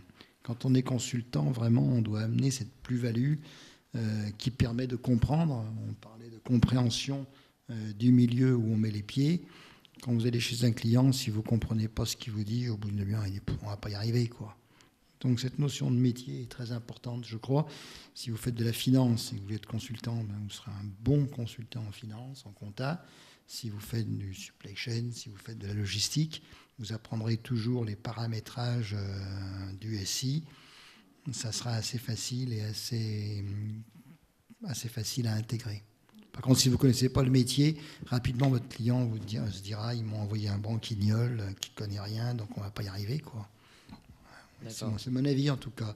Le métier plus que le SI ou l'informatique par elle-même. Donc là, en fait, oui, vous avez la SI comme vecteur, mais en réalité, vous vendrez vraiment une prestation qui va toucher à l'organisation directe. Donc c'est votre analyse que vous vendez. En fait, le client, il ne veut pas ni un SI, il veut que ça marche chez lui. Alors, j'imagine, s'il veut un système de compta ou de finance, il veut faire avec sa compta. Donc il veut qu'on comprenne. S'il a un process de validation, il veut que la personne qui est en face de lui comprenne ça. Supply chain, ça doit être pareil. Et puis les métiers que je ne connais pas, ça doit être pareil. Si vous voulez, le SI, c'est l'outil. Enfin, c'est le marteau pour taper, ou le tournevis pour tourner. Mais c'est vraiment le métier. Si vous voulez être consultant, pour moi, c'est le métier qui doit primer, mais largement avant. Si vous voulez bosser dans l'informatique, alors là, foncez dans le SI, le machin, mais c'est déjà pas tout à fait les mêmes formations. Mais voilà, il me semble qu'à l'IAE, on est mieux formé pour du consulting. On apprend les métiers, on apprend le marché, on apprend donc pour ça vraiment foncer sur les métiers. Oui, non, mais moi, en fait, c'est parce que j'étais intéressé par le consulting achat supply chain. Et donc, c'était pour savoir si je devais apprendre un savoir sur les SI ou quoi que ce soit, si besoin. pour qu'on... On vous a répondu. Apprenez les achats et la supply chain. Vous serez un très bon consultant. Vous aurez une formation en quelques semaines ou quelques mois. Le SI n'aura plus aucun secret. Alors juste peut-être, Moncef, voilà. excusez-moi, mais je voudrais juste préciser que c'est une double clé d'entrée. Nos masters système d'information et MS2I, donc qui sont vraiment sur les métiers de l'informatique, forment aussi au métier du consulting, à la gestion de projet, à la relation commerciale, avant-vente, après-vente. Donc c'est vraiment une double clé d'entrée. Donc tout dépend de vos appétences, tout dépend de vos envies, tout dépend de vos attraits personnels. Vous pouvez vous spécialiser sur un métier si vous avez cette volonté. Alors je prends un peu de recul par rapport à votre demande et je parle de manière plus générale. Si vous voulez vous orienter vers ces métiers du conseil, vous pouvez soit vous spécialiser sur le métier, ce sera un recrutement métier par nos entreprises partenaires. Sinon, vous aurez l'approche technique, l'approche informatique, mais vous vous adapterez peut-être plus difficilement, en fonction de ce que vous nous dites là aujourd'hui, aux besoins du client, à la compréhension de l'organisation de l'entreprise. Mais les clés d'entrée sont doubles et n'excluez pas l'une pour l'autre. C'était juste pour rejoindre ce que vous venez de dire. Moi, personnellement, quand j'ai pris le stage, je ne savais pas c'était quoi une base de données. Je n'ai jamais vu une base de données. Et j'ai réussi quand même. J'ai appris et j'ai appliqué ce que je connais, mon métier, à ce qu'ils m'ont appris. Du coup, je pense vraiment que ce n'est pas un point bloquant. Il faut foncer et voilà, ça va venir. Oui. Par contre, s'il y en a qui sont passionnés par les SI, voilà, je dirais il y a plein de jobs aussi. Ce n'est pas des jobs de consultant en supply chain ou en finance. C'est des jobs dans les SI et il y a plein d'éditeurs qui recherchent des spécialistes, y compris nous, dans les SI, les gestions de bases de données, relationnelles, enfin, etc. etc. C'est d'autres. Quand on recherche vraiment d'une compétence SI, c'est vraiment parce qu'on est sur une recherche d'une compétence informatique SI. Technique. Voilà. Quand on recherche du consulting pour un client, il faut s'attacher à comprendre le métier du client. Et peut-être qu'en effet, s'il y a des masters, et je dirais que moi, c'est un peu ce que j'ai suivi. Je suis sorti de l'école, j'avais une compétence informatique, donc j'avais trouvé ça génial. Et ensuite, j'ai appris. Enfin, ce n'était pas les mêmes systèmes qu'aujourd'hui, c'était plus simple, mais j'ai appris l'informatique. Mais j'avais une connaissance comptable, finance, market, SI, même si c'était les premiers systèmes. Et après, comme je n'ai pas pu me positionner avant, j'ai appris après. Donc c'est vrai que s'il y a des cursus comme ça, et avec une double compétence, bien, si vous ne savez pas, si vous voulez plutôt être consultant métier ou travailler dans les SI parce que vous trouvez que c'est passionnant, je dirais peut-être que c'est vraiment des formations doubles qui peuvent vous intéresser. C'est à vous de réfléchir après sur... Et si vous ne savez pas trop, ce qui était mon cas, quand j'avais 20 ans, eh bien, ces formations à plusieurs facettes sont super, parce qu'après, c'est la vie qui fera le reste, quoi. Excusez-moi, je suis vraiment désolé, mais je devrais partir d'ici quelques minutes. Si vous auriez des questions pour répondre avant de partir. S'il vous plaît, merci. Bonjour. En fait, j'ai loupé votre présentation, je suis désolée. Et je voudrais savoir, moi j'étais intéressée par le master management des industries pharmaceutiques et des technologies médicales. Et je voulais savoir si vous avez fait le master 1 aussi. Pour vous répondre, non. J'ai fait directement le master 2. D'accord. J'ai commencé par le master 2. Et vous avez fait quoi en M1 ? Avant, j'ai eu mon diplôme de pharmacien. Ouais. J'ai fait directement le Master 2. En fait, en général, ma promo qu'ils ont fait Master 2, il y avait des personnes qui ont fait le Master 1 aussi. Je pense que je pourrais même vous mettre en contact avec eux, si vous voulez bien. Oui, je vous laisse mes coordonnées avec madame. En fait, je voulais dire que moi, j'ai fait directement Master 2. Il y avait aussi beaucoup de personnes qui ont fait directement Master 2, qui sont venus soit d'écoles d'ingénieurs, biochimie, biologie, pharma, même il y avait des médecins. Voilà. Il y avait des médecins aussi. Et voilà, c'est ça la réponse. Et je voulais savoir, les opportunités de métier quand on sort de ce master, si on n'est pas pharmacien ou si on n'a pas véritablement de double compétence en fait. enfin, si on sort de gestion et qu'on intègre ce master, est-ce que après c'est possible d'intégrer des boîtes de type Sanofi ou peut-être pas de Sanofi, mais je sais que chez Servier c'est possible. Mais après je sais pas. En fait, d'abord, je ne peux pas vous répondre directement, mais je peux vous donner quand même une idée. Pour moi, déjà, la plus grande, avoir une double compétence déjà, ça permet d'accéder au marketing pharmaceutique. Et ça, tu n'es pas forcément obligé, ou vous êtes, pas obligé forcément d'être scientifique pour le faire. Car souvent, voilà, vous êtes doué en marketing. Vous avez cette capacité de vendre, entre parenthèses, de bien présenter le produit. Et souvent, ces boîtes, en fait, les boîtes pharmaceutiques, il ne faut pas directement parler de Sanofi, plutôt parler des petites boîtes qui sont peut-être une meilleure porte d'entrée. En fait, si vous arrivez à arracher déjà un stage en fin de master, ça permet en général d'avoir déjà une formation spéciale sur les produits que vous allez faire appliquer votre marketing, vous voyez. Du coup, je pense vraiment que ce n'est pas un empêchement de faire le master sans forcément avoir une formation scientifique. Après, c'est plus difficile pour accéder aux offres ou aux emplois de type affaires réglementaires ou qualité, où là, vraiment, il faut avoir cette connaissance scientifique du produit pharmaceutique. D'accord. J'espère que j'ai répondu à votre question. Est-ce qu'il y a une autre question pour Monsef avant qu'il nous quitte?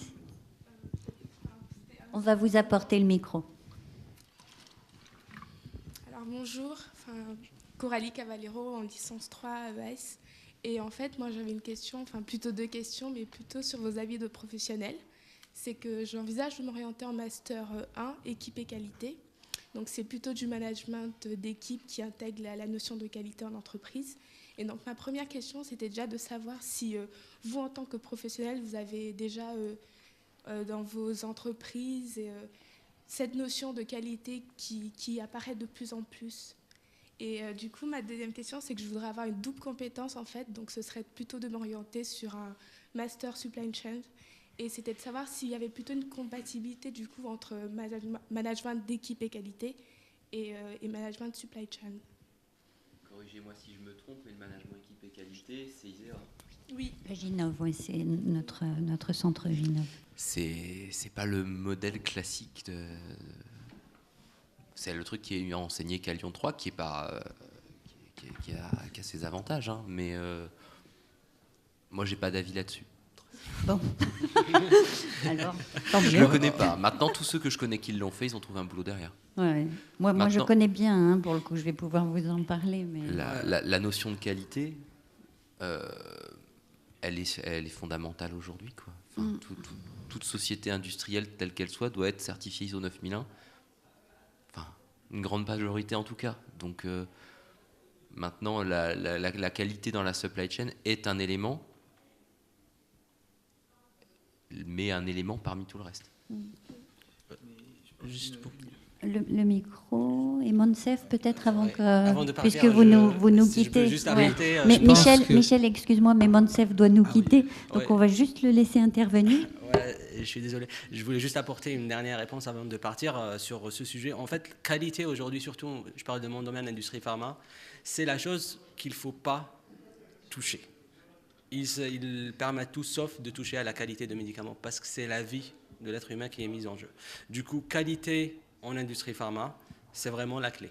Et notre activité est basée sur les exigences de qualité. Il y a de plus en plus d'exigences et ça crée de plus en plus d'emplois. Et si vous pouvez voir le site de l'EM, qui est le site de l'industrie pharma, tous les jours, il y a des offres pour la qualité. Tous les jours, il y a des offres pour la réglementaire, logistique, supply chain, etc. Vous pouvez jeter un œil, c'est le site de l'EM, L-E-E-M, qui est le premier site de l'industrie pharma en France, et vous auriez une idée. Du coup, pour vous répondre clairement, oui, la qualité, c'est très important et il y a plus d'exigences. Mais par contre, dans votre domaine pharmaceutique, il ne faudrait pas peut-être avoir une expérience plus scientifique pour faire de la qualité en pharmacie? Je peux vous dire non, parce que j'ai des collègues qui n'ont pas du tout fait industrie pharma, mais qualité, par exemple, des données en industrie pharma. c'est des gens qui travaillent avec moi, qui n'ont pas fait une formation scientifique, qui n'ont pas de formation scientifique, mais qui travaillent sur la qualité des données. Du coup, c'est vrai qu'il y a plus d'offres qui sont vers qualité vraiment produit, mais il y a aussi tout ce qui est qualité des données en industrie pharma qui ne nécessite pas une formation, mais plutôt une formation data management ou une formation, ce type de formation, data management par exemple, qui est de plus en plus demandé, statisticien, etc. Voilà. Ok, merci. De rien. Je vous remercie et si jamais vous auriez d'autres questions, vous pouvez directement contacter Anne-Sophie qui pourra me transférer vos questions avec un grand plaisir. Avec plaisir. Voilà. Merci beaucoup, Monsef. Hein. Merci pour votre participation.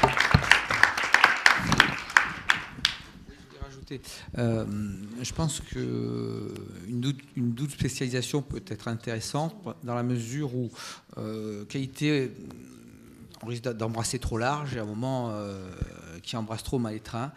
Et donc la supply chain, c'est quand même quelque chose de relativement large. Hein. Supply chain, ça embrasse beaucoup de choses aussi quand même. Mais ça réduit un petit peu le champ. Et du coup, en arrivant sur le marché du travail, on peut peut-être amener une primo-compétence qui va éveiller vraiment l'attention, d'une part par cette connaissance qualité et d'autre part par une première spécialisation métier. On parlait de spécialisation métier. Hein. Voilà. Donc il faut à la fois quand même viser relativement large, mais pas trop, parce qu'après, quand je vois l'alliance du management, du commercial, de l'industrie, oui, à un moment c'est trop. Et derrière, même si les RH recrutent des jeunes diplômés, ils ne sont pas sots, donc ils savent bien qu'on a des jeunes personnes qui visent un petit peu large, qui n'ont encore pas tout à fait choisi leur voie. Eux cherchent quand même une primo-compétence. Hein, il cherche une primo-compétence. Derrière, il va avoir un job à faire, il va avoir des résultats quand même à obtenir.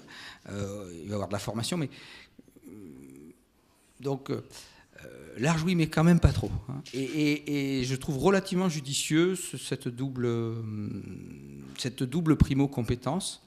Surtout que la supply chain arrive avec un métro de retard quand même sur la qualité. Hein. La qualité, c'est une notion qui est arrivée dans d'autres métiers, l'industrie, hein, au départ. Et la supply chain est arrivée après. Les logisticiens s'y mettent. Hein, ils sont, de plus en plus, ils sont ISO. Il y a d'autres normes, hein, il y a beaucoup d'autres normes. Mais c'est arrivé après l'industrie. Et quelque part, ils peuvent être relativement friands de personnes qui arrivent avec un vrai bagage qualité pour une mission qualité. Moi, j'ai mis un responsable qualité récemment dans une PME de 200 personnes, transporteur logisticien, qui travaille principalement pour Peugeot sur Besançon, et on avait besoin du responsable qualité. Excusez-moi, vous pouvez prendre le micro, s'il vous plaît ? Finalement, c'est pas tant que ça incompatible d'allier ces deux masters Non, je pense que c'est une bonne idée. La seule chose, c'est quand même, il faut quand même se dire que je vais travailler dans la supply chain. Alors, ça n'empêche pas à un moment de basculer de la supply chain, enfin, la logistique au sens large en industrie, hein, c'est possible. Mais à un moment, si on fait un master logistique, il faudra peut-être pas votre CV sera peut-être pas lu avec attention dans l'associatif, par exemple. Hein. Il faut quand même ça, il faut en être conscient que ça sera pas innocent quand même ce choix. Hein. Il faut avoir un premier goût de la logistique quand même hein, là-dessus, sur ça. Hein. Mais c'est très varié. Je vais lâcher la parole. C'est quand même très varié comme métier. Hein. C'est très intéressant, c'est très varié. On touche beaucoup de domaines. Hein. Et on est sur des missions très concrètes où on voit assez rapidement le fruit de son travail. À la différence d'autres métiers où c'est plus difficile, notamment les assis, où c'est parfois un peu compliqué. Les projets sont très longs. En logistique, on peut assez rapidement voir le fruit de ses efforts. Oui. Et s'il vous plaît, prenez le micro, Paul.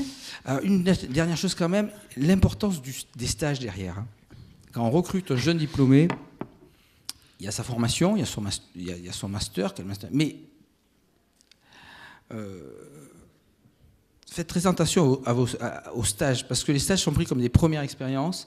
L'alternance, hein, mais si l'alternance, on le prend comme un premier emploi, hein, et il y a des parcours en alternance qui valent 2 ans de premier emploi, je peux vous dire. Hein, puis... Alors justement, moi je voudrais rebondir sur ma formation Ginov, qui est une très bonne formation, le management des équipes et qualité, et qui est en alternance, et qui va vous permettre de teinter votre orientation, votre acquisition de compétences dans la supply chain, si vous couplez les deux dès le départ. Je pense que compte tenu de ce qui vous est dit sur l'importance de la qualité, quel que soit le secteur, et notamment dans l'industrie, allier les deux dès le choix de votre entreprise d'accueil et de votre mission. Et oui, c'est le moyen d'acquérir la double compétence immédiatement. Et au moins, vous ferez ce que vous avez envie de faire. Et on parlait de lisibilité sur le CV tout à l'heure. D'emblée, on verra que vous êtes non seulement formé dans la qualité et le management des équipes, mais aussi dans la supply chain, quel domaine qui vous attire. Donc, plutôt viser des stages qui sont dans la supply chain, mais tout en faisant du management de qualité. Voilà. Okay. Nos spécialistes, ça peut être une piste. Si vous vous remettez... il y a quelques années, lorsque vous étiez en recherche de stage, par exemple. C'était il y a quelques années, pour Tarek. Non, c'est vrai que, avoir une bonne visibilité de ce qu'on cherche permet déjà d'aiguiller sur quelles sont l'orientation professionnelle qu'on veut donner. Donc, bien sûr, on va éliminer pas mal d'offres de stage. On sait identifier quelles sont les entreprises qui vont plutôt nous intéresser. Et pour répondre à la première question, c'est la qualité. Est-ce que j'ai déjà rencontré ça? Oui. Notamment chez Renault Trucks, dans le module, dans la partie R&D, là où j'étais. On parlait de la norme ISO. On avait un qualiticien qui était dédié à ça. Alors, il était à l'origine pas du tout du monde de la qualité. Sa première compétence était vraiment l'organisation. Enfin, il avait un bagage organisationnel sur la partie R&D. Comment construire une équipe R&D. Et c'est l'opportunité qui a fait qu'il s'est lancé sur la qualité. Donc voilà, là où je rejoins mes collègues, c'est toujours saisir ces opportunités de pouvoir allier 2 domaines où on a envie de vraiment se lancer. Les opportunités font toujours... ça augmente beaucoup de l'intérêt que peut apporter un CV.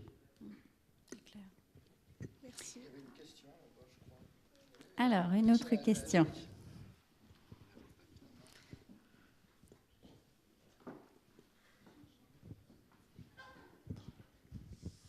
Alors bonjour, comme vous parliez d'alternance, moi j'aurais voulu avoir des renseignements concernant le Master 2 achat et ces 3 options, donc industriel, tertiaire et qualité. Et, vous n'êtes pas issu de ce domaine-là, mais peut-être vous travaillez avec des personnes, des acheteurs. Est-ce que vous pouvez peut-être nous renseigner par rapport au métier, à ce qu'ils font et aussi, madame, concernant la formation de l'IAE Master Achat. C'est vrai que je ne me suis pas présentée, je suis Anne-Sophie Guéot et je dirige le service emploi carrière alternance de l'IAE Lyon. Tous les jours, je le dis, je me dis que j'ai oublié de me présenter. J'en suis navrée. Voilà. Alors moi, je peux apporter un début de réponse. J'ai 2 amis qui ont fait le master achat. Donc un que vous connaissez très bien, Anne-Sophie. Et alors, je ne sais pas s'il y avait une spécialisation à leur époque. Il y en avait deux à l'époque. Il y avait industrie et hors production à l'époque. Alors je pense que les 2 ont dû faire industrie. Le premier aujourd'hui est consultant fonctionnel, donc pour répondre à votre question de tout à l'heure, il n'utilise pas du tout les outils informatiques. hormis dans le cadre de son bureau, de son job, où il a sa boîte mail, ses tableurs Excel, son Word, mais il n'a aucune connaissance technique du monde des TIC.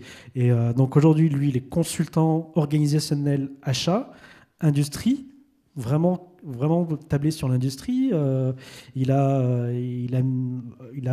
travaillé sur des problématiques de rationalisation des coûts, d'optimisation des process et des flux achats au sein de l'entreprise. Il a été amené à travailler en collaboration avec toute la partie appro et supply chain. Donc lui a fait ce premier parcours-là. Et le deuxième, par contre, s'est très vite orienté vers le monde technique. Et lui, il apporte une expertise fonctionnelle sur un des nombreux modules que comporte SAP, qui lui, il est vraiment sur le module SAP dédié aux achats. Donc achat industriel, il a notamment travaillé pour l'implémentation de ce module chez Rhodia. Donc voilà, le master achat offre beaucoup d'opportunités, et je sais que, pour en avoir discuté avec eux, aujourd'hui, eux, ils font du recrutement, notamment Sébastien.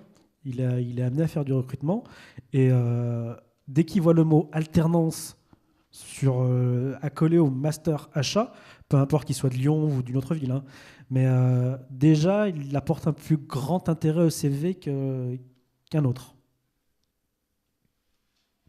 Arnaud ? Juste du coup, en fait, moi aussi j'ai des amis qui ont fait le master achat, et concrètement ils avaient plus d'offres que de candidats.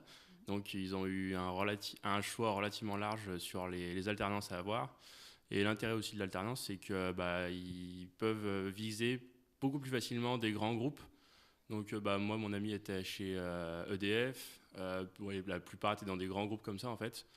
Et voilà, c'est l'avantage, c'est de pouvoir faire une ligne sur le CV très intéressante dans un grand groupe. Pas assez facilement, mais du coup, il y a de la demande. Donc, vu qu'ils n'embauchent pas après, ils renouvellent à chaque fois les alternances. Et du coup, c'est possible de faire une bonne expérience. Les petites entreprises recrutent, elles, par contre. C'est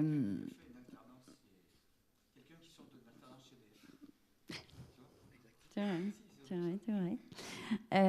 Je vous donnerai toutes les informations que vous souhaitez tout à l'heure après notre conférence. Simplement, juste pour vous dire que ce qui est certain, c'est que nos masters sont professionnalisants et spécialisants, que de toute façon, c'est pas parce que vous faites la spécialité industrielle que vous ne trouverez pas ou que vous ne serez pas une bonne acheteuse de prestations intellectuelles. Vous aurez certaines techniques ou certaines compétences supplémentaires, mais vous saurez vous adapter parce que vous êtes formé aussi à l'adaptabilité et à l'ouverture, et donc ça, c'est une vraie force. Et puis, vous dire que l'option qualité achat répond à la question qui était posée tout à l'heure sur la qualité supply chain. Voilà, on a cette approche aussi. C'est une profession qui est très, très, très normée, la qualité achat, que ce soit dans le cadre du référencement des fournisseurs, que ce soit... la qualité est omniprésente dans les achats. C'est une formation en apprentissage sur 1 an. Vous pouvez travailler dans des grands groupes pour être, par exemple, acheteur industrie à la SNCF, dont vous parliez tout à l'heure. Non, vous étiez sur EDF, vous. Mais vous pouvez aussi être acheteur de prestations intellectuelles. Donc, comment on négocie des formations, comment on négocie du conseil en ressources humaines. Le panel est très, très, très, très large. C'est effectivement un secteur qui recrute. L'anglais sera indispensable. Voilà ce que je peux vous dire sur cette formation. Et on pourra en parler, comme je vous le disais tout à l'heure, en off après. Alors, on a une autre question. Juste une chose pour compléter ce que dit Anne-Sophie. C'est pas parce que vous vous spécialisez tout de suite dans la partie industrielle ou industrielle ou qualité que plus tard, l'opportunité professionnelle ne va pas vous emmener sur les autres domaines. Comme je disais, l'ami, lui, était sur le management, l'achat industriel. Il s'est retrouvé à un moment à faire du facilities management, de l'achat de prestations intellectuelles pures. Donc là où je rejoins Anne-Sophie, c'est que on vous spécialise, entre guillemets, sur une voie des achats, mais gardez quand même en tête que vous avez toujours la possibilité de rebondir sur les autres domaines. Et en TPE ou en PME ou PMI, vous serez polyvalent. Hein. Vous ferez à la fois des achats industriels, des achats tertiaires et de la qualité achat. Donc voilà, choisissez aussi votre structure. Soyez proactif dans votre choix d'orientation. Oui, par rapport à ça, donc, je veux compléter. On évoque beaucoup les grands groupes et des grandes spécialisations. Dans la vraie vie, il y a beaucoup plus de PME, PMI de 20, 30, 50, 100 personnes qui embauchent. Et là, elles n'embauchent pas des spécialistes de la supply chain. Elles embauchent quelqu'un pour gérer l'atelier. Par contre, cette personne a besoin d'avoir toutes les facettes. Et c'est là où, toujours pareil, alors il ne faut pas trop se disperser, comme disait mon collègue, il a raison, mais à mon avis, un master qui fait achat, qualité, parce que tout le monde fait de la qualité, même si on est 40, on fait de la qualité, autant. Donc, achat, qualité, supply chain, enfin, on n'emploie même pas ces mots, hein, mais on gère quand même un atelier.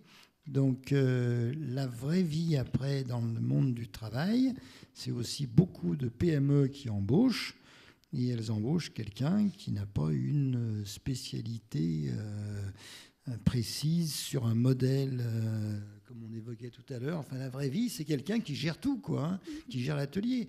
Et cette personne, ça mène à des très beaux postes, parce que ça devient des patrons de la production. Et dans une PME, le patron de la production, j'allais dire qu'il compte plus que le vrai patron au niveau financier, parce que c'est lui qui tient tout, quoi. Donc, ce que je veux dire, c'est que toutes ces études qui tournent autour des achats, pour moi, si elles ne sont pas trop spécialisées, tout en l'étant, pour ne pas se disperser, toujours pareil, mais si elles ne sont pas trop sur une micro-niche, ça vous ouvrira beaucoup de possibilités pour trouver des carrières. Non seulement un premier job, mais faire une carrière, hein, parce que... Voilà. Juste pour rebondir sur ce que vous dites, c'est que dans une PME de 50 à 200, un poste, comme vous disiez, de gestionnaire d'atelier au quotidien sera plus facile à aller chercher que le poste de responsable qualité. Beaucoup, beaucoup plus facile. C'est des beaux postes. C'est des postes. Oh, j'aime mieux celui-là. Et c'est des postes. Et c'est des postes hyper intéressants. Hein. Donc vous êtes jeune. Ces modèles qui sont basés sur des modèles arithmétiques, mathématiques, etc., sont passionnants. Mais après, vous n'avez pas que des Sanofi. Vous avez beaucoup de PME de 20, 30, 50, 100, 200 personnes. Il y en a plein dans la région lyonnaise, au-delà du pôle dont on parle. Et ces personnes sont en embauche. On est en plus en fin d'un cycle baby-boom dans beaucoup de métiers, beaucoup d'entreprises. Des gens qui sont rentrés dans les années 60. Il y a beaucoup de postes comme ça qui se renouvellent depuis déjà une dizaine d'années et encore pour une dizaine d'années. Donc, c'est des postes hyper passionnants, hein, et puis qui mènent tout droit à la direction générale dans ces PME. Dans ces PME, il n'y a pas 50 strates. Hein. Quand vous tenez tout au niveau de la prod, vous tenez tout, quoi, je veux dire. Même le patron, capitalistiquement, il dit il faut que je fasse gaffe avant de faire un truc parce que j'y connais rien. Donc, vous tenez rapidement toutes les rênes, hein, en tenant la qualité, les achats, la prod. C'est des métiers qui peuvent être passionnants, puisque j'ai vu qu'il y avait plus de côté achat que côté vente. Je me situe plus dans cette filière-là. Et je pense que vous ne devez pas, sauf ceux qui ont vraiment une passion pour la supply chain, qui foncent sur un... Mais sinon, soyez vigilants, à mon avis, à pas trop rester loin de la vraie vie pour trouver des métiers, des carrières. Juste une petite remarque, je veux modérer un petit peu les ardeurs de mes collègues. En responsable de prod, en général, on a quelqu'un qui est issu du métier. Des généralistes en responsable de prod, responsable d'atelier, voilà, gestionnaire. Alors après, on a des gestionnaires de production qui sont souvent en statut maîtrise. Hein. On est sur le statut maîtrise d'un gestionnaire de production qui va faire de la pro, qui va faire de l'achat, hein, PME. Voilà. Mais la notion de responsable de prod, on a souvent quelqu'un qui est issu du métier avec beaucoup d'expérience, même en PME. Hein. Attention, PME, plus de 100 commence à être... C'est une belle PME. Une belle PME. Hein. Je ne vais pas te dire de chiffres parce que j'ai peur de ne pas être tout à fait exact, mais les PME en France, plus de 100, je crois qu'on est à... non, là, je ne dirais pas de chiffres, mais il n'y en a pas tant que ça finalement. Hein. Voilà. En tout cas, elle recrute. Donc, il y a des métiers qui sont plus accessibles à des généralistes, et puis il y a certains métiers où on va avoir, encore une fois, on revient sur la compétence métier quand même. Hein. Voilà. Y a-t-il une autre question? Oui. Ah oui, Willy. Bonjour, Willy Sartor. Donc, après un DUT GEA, j'ai souhaité me spécialiser en paye et je souhaiterais évoluer vers le métier de consultant, donc notamment en SIRH ou logiciel de paye. Et je souhaiterais savoir quel chemin me conseillez-vous? C'est plutôt d'un côté le master système d'information ou d'un autre le parcours en entreprise, comme j'ai fait jusqu'à maintenant en alternance. Non, là, je crois que je vais prendre la parole parce que je suis concerné. Alors, je peux vous dire que dans la paye et la RH, il y a du boulot à vous cacher derrière. La paye, c'est un truc emmerdant. Faire un bulletin juste, il y a de moins en moins de gens qui savent faire. On a besoin d'un SI, non pour la partie SI, mais pour arriver à faire un bulletin correct.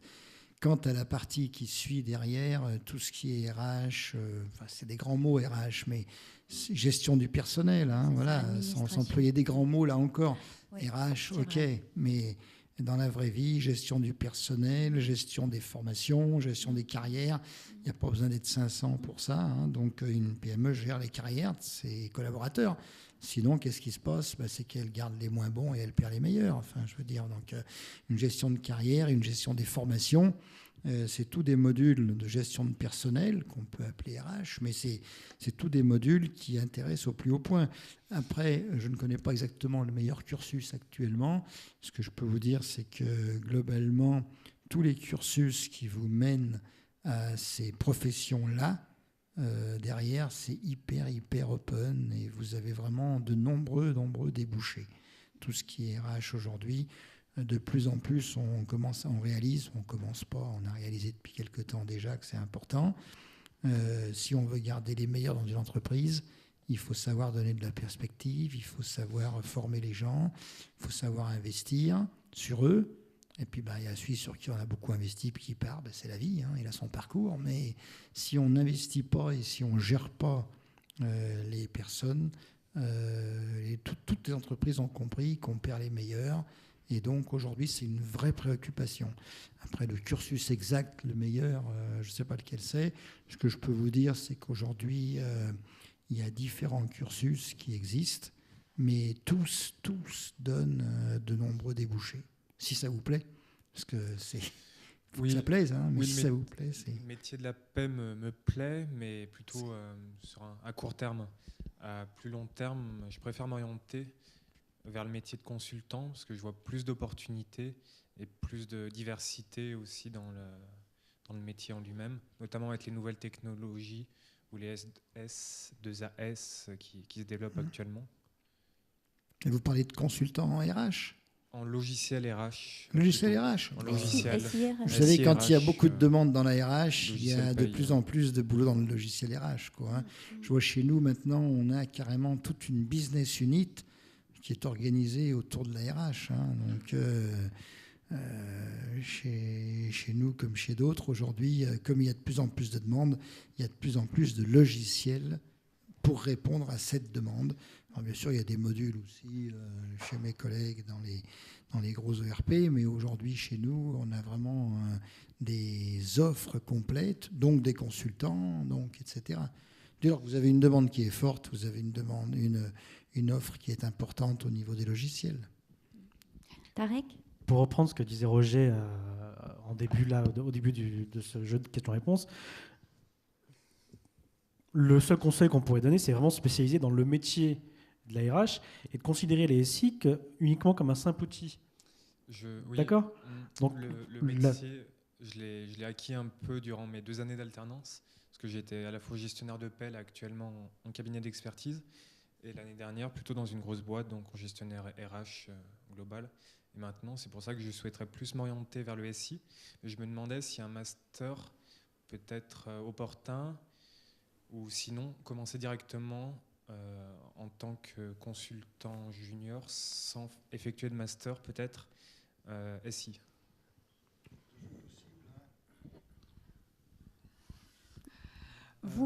Pardon. On recrute quand même souvent au niveau du master maintenant, tout simplement. Heureusement que nos licences professionnelles trouvent du travail quand même. Voilà, hein. Heureusement. Souvent maintenant, surtout pour démarrer consultant junior, un master 1, un master 2 va être nécessaire. Non, après, il faut bien choisir, un bon stage derrière qui va bien.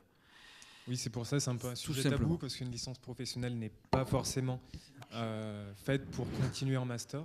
Donc c'est pour ça que je me posais la question légitime. Oui, alors au risque de vous ennuyer un peu, je suis désolé, on peut toujours trouver. Quand vous êtes consultant, ça veut dire que vous êtes un vrai pro.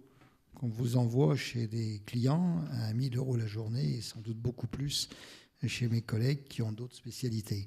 Donc, vous devez amener un savoir-faire. Après, je ne sais pas si c'est licence, si c'est master ou 1 ou 2, mais ce qu'il faut réaliser, c'est que pour être consultant, il faut avoir quelque chose à communiquer. Voilà. Donc, c'est là où je rejoins mon collègue de droite.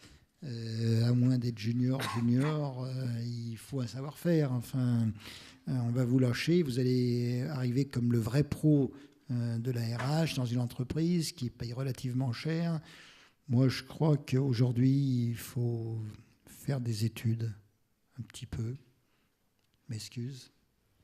Je travaille à l'IAE, donc je ne peux que. Non, je pense que si vous démarrez en licence, vous aurez du boulot. Je veux dire, les gens, tout le monde n'a pas été. Mais si vous avez l'opportunité, telle que comme ça, à bâton rompu, vous me dites est-ce que c'est bien si on fait un master, oui, faites un master. Si vous n'avez pas d'impératifs, ni familiaux, ni de contraintes, oui, c'est super. Il y a un master, ça vous pousse plus loin dans les connaissances. Voilà, allez-y, quoi. Je rejoins mon collègue, ça vous donnera que plus de billes pour rentrer dans ces métiers du conseil et du consulting. Pour conseiller les autres, il faut avoir des choses, faut connaître des choses, quoi. Voilà, donc. Est-ce qu'il y a des opportunités à l'étranger, par exemple, plutôt dans le domaine de la paix, qui est un domaine assez national, dû à la législation, par exemple, comme vos collègues qui partaient souvent à l'étranger, est-ce que les consultants plutôt en paye partent aussi et peuvent être amenés à partir à l'international? Je ne suis pas un vrai pro de l'international. Je laisserai parler ceux qui ont une vision. Non.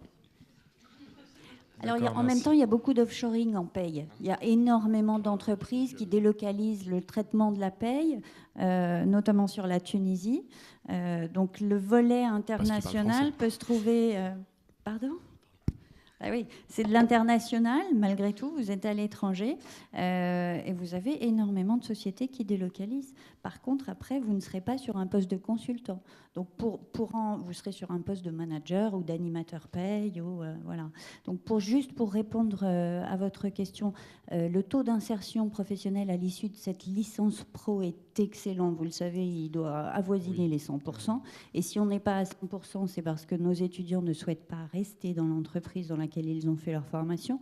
En revanche, là où je rejoins nos témoins, c'est qu'un master vous donnera une possibilité d'évolution beaucoup plus rapide. Évidemment, vous occuperez des postes à responsabilité immédiatement, alors qu'en licence professionnelle, il vous faudra acquérir plus d'expérience pour atteindre ce même poste.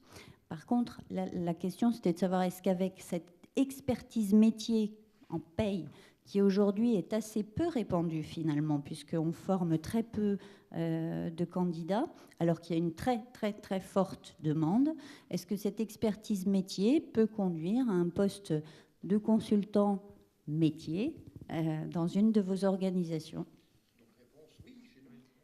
Voilà, oui chez vous. Voilà, vous avez votre réponse. D'accord, merci. Voilà, mais écoutez, je crois qu'on a une dernière question.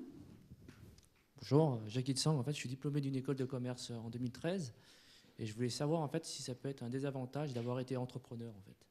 Parce qu'en fait j'ai lancé mon entreprise en 2013, en 2014, et ensuite que j'ai revendu récemment, et je voulais savoir. Donc si on intègre une entreprise, ça peut être un désavantage, ça peut être mal vu. Alors je vais vous répondre. Parce que, ouais, je vous écoute.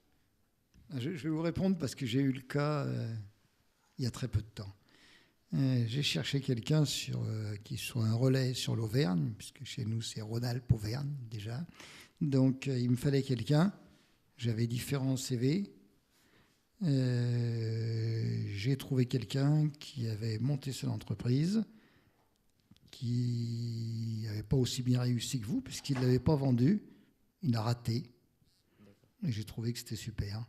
Parce que je pense que monter une entreprise après un cursus de salarié, même si on ne réussit pas, c'est toujours passionnant.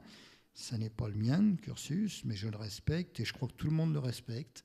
Alors vous, c'est encore mieux, vous avez réussi, vous l'avez vendu. Donc pour moi, ça ne peut pas être un moins. Enfin, pour rejoindre mon collègue, la réponse est dans la question. Ça peut être qu'un plus si vous avez monté une entreprise et vous l'avez vendue. Je vous dis, même si vous ne l'aviez pas vendue aussi brillamment, c'est déjà une expérience. Merci. Voilà. Alors, c'est pas le fait d'avoir monté l'entreprise, au contraire, c'est un plus. Par contre, c'est peut-être le fait de le présenter.